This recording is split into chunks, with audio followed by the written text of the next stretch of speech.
యాకోబులో నక్షత్రం ఉదయిస్తుందని విన్నాం అనేసరికి రాజుకి ఆశ్చర్యం వేసింది, భయం వేసింది, కలవరం వేసింది.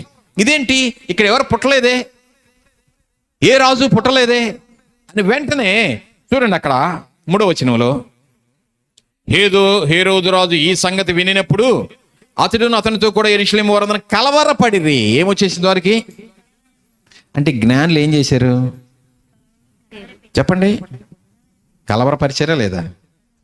చూడండి వాళ్ళు ఎంత జ్ఞానులు. ఎవరైనా కలవరపరుస్తారా?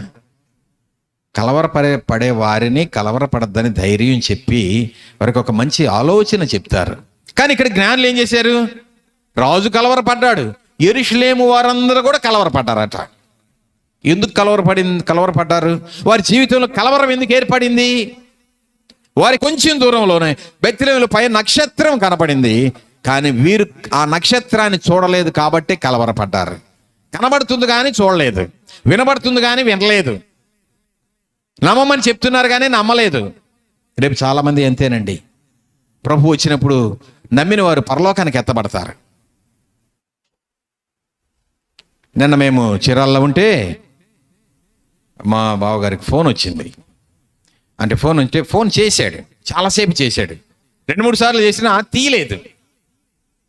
తర్వాత అటు నుండి ఫోన్ వచ్చింది. ఫోన్ వచ్చేసరికి అంటున్నాడు, మీరు ఫోన్ ఎత్తకపోయేసరికి ఎత్తపడ్డారేమో, మేము ఇడిచిపెట్టపడ్డామేమో అంటున్నాడు. మనం ఎత్తబడితే ఫోన్లు ఏడే ఉంటాయి, అన్నీ ఇక్కడే ఉంటాయి, కానీ మనము ఎత్తబడతాం.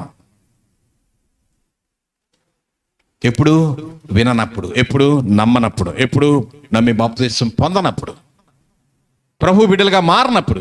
నువ్వు ఇక్కడే విడిచిపెట్టబడతావు. అప్పుడు గుర్తొస్తాయి ఈ మొత్తం లైన్గా రీల్లాగా. అరే ఇప్పుడు ఆ పాస్టర్ గారు చెప్పాడు, ఆ టీవీలో విన్నాను, ఏడ విన్నాను, నేను ఎందుకు నమ్ముకోలేదా అని తల గోడకేసి కొట్టుకున్నా కానీ తల పగలదు. అలాంటి పరిస్థితులు ఉంటాయి.